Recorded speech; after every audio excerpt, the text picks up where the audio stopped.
All right, hey guys, so it is Friday, so you know what that means. It's time for the weekly update. So before we flash back to all that's happened this week, go ahead, don't forget to click subscribe and ring that bell. All right, let's get going.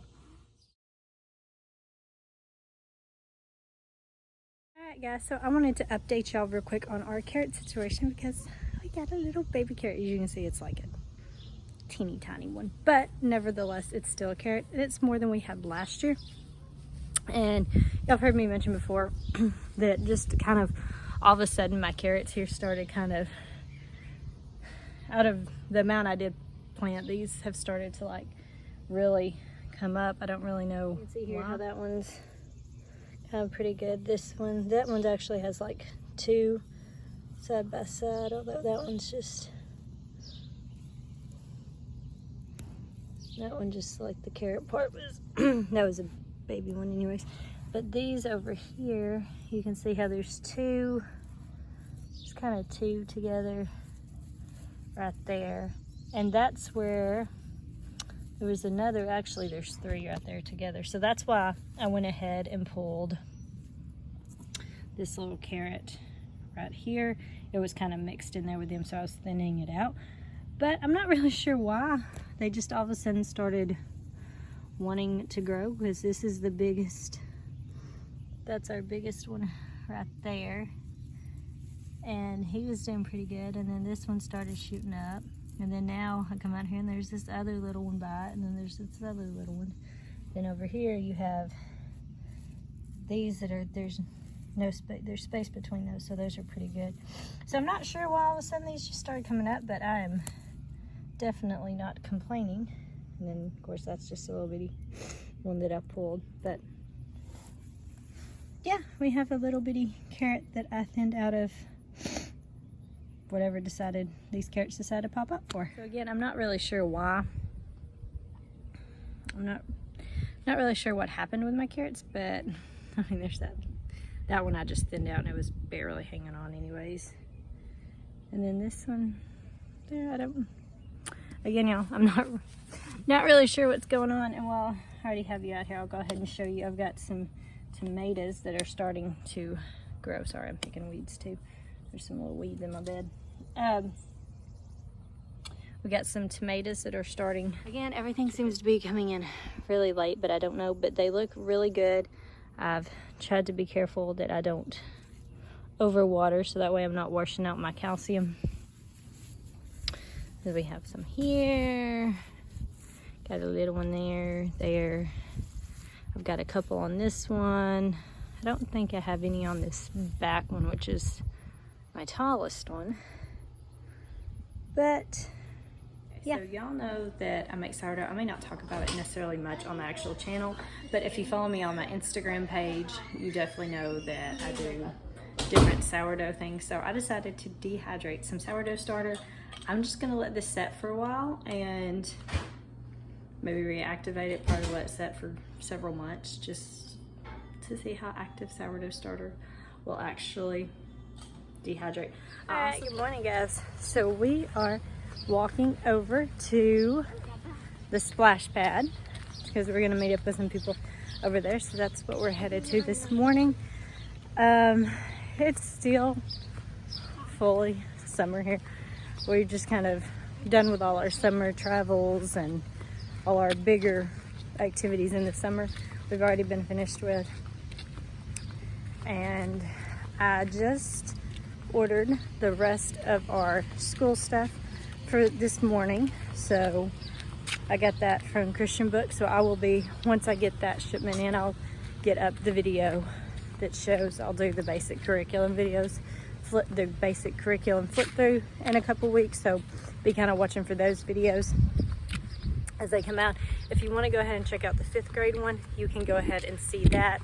There is a couple subjects that I will be changing, but for the most part, that one kind of gives you an idea of what will be the 5th grade curriculum as is.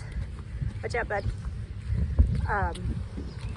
So that's where we're getting ready to do. There's also been some other changes that I will talk about a little bit later this week. Okay, so I mentioned that there had been a few changes that we had made for our homeschool this week, so that's what we'll go ahead and talk about first. we have decided to change our CRS, or our Christian Related School, or as it's more commonly known, Umbrella School. We was with, and honestly, I changed it just because I like the fact that our new Umbrella School, it covers the entire family instead of paying for each individual student. So that was really the main factor in changing over schools. Much of the coverage is pretty much the same. I mean, they all had very minimal requirements anyways, or regulations. They didn't have standardized testing, anything like that. I think they do things a little differently when it comes to high school, but through people that I've talked to and all, you kind of make it what you want with it, honestly. So we're gonna see how that goes. Like I said, there wasn't no bad experience or anything like that with Home Life. They've always been very easy to get a hold of. If I have any questions, I've never had any kind of issues or anything like that. So I would still 100% recommend Home Life for sure. And so far, this new Umbrella School is pretty much the same. Like I said, the main deciding factor was that as far as the cost wise goes, the new one covers the entire family instead of having to pay for each individual child. So that was a big aspect. There's certain things like Home Life offers that this new one doesn't, like the tutorials and all, which we didn't ever use any of that anyways. But we'll see how this goes. I'm really excited about it. As far as the enrollment, it's all pretty much been the exact same time frame. I enroll with HLA, I get either later that day or the next day I get confirmation. It was the same thing with the honor school, which is who we're going with this year. It's pretty much been the exact same. It may have took them one business day because I think I actually enrolled this on a Saturday, so I got a confirmation email 100%, and then Monday morning I've got, even before they was open, I ended up getting an email stating that it was confirmed, and for me just to finish filling out the form that they needed me to fill out on my end. And yeah, sent that right away, and very easy processes on both. So far, like I said, they're both really neck and neck. Like I said, the only main difference is the pricing for a whole family versus individual students. So I'm looking forward to seeing how all that works out. And I mentioned that I ordered the Christian Books School, which is pretty much the rest of what I need just to get the rest of our semester, our school books for the semester going. And it shipped the exact same day. So anytime I've ordered from Christian Book, I have never had any kind of issues with shipping, delayed shipping, anything like that. You know, if they're low in stock or they're not in stock, they'll tell you that on the website, or you can't even place them in your cart because they're out of stock. But I've never run into that issue with particular things that I wanted. If you're curious about different places to get curriculum and all, go check out my homeschooling on a budget video. I'll try to remember and link it up there for you. But it tells about different ways to find used curriculum or discounted curriculum, so that way it doesn't have to, because like I said, you can end up spending thousands of dollars each kid, or you can make it a lot more budget friendly for your needs. So it's really, like with anything, the homeschooling experience is how you make it. You make the schedule, you make, you know, what you want out of it and what your family needs out of it and your kids need out of it.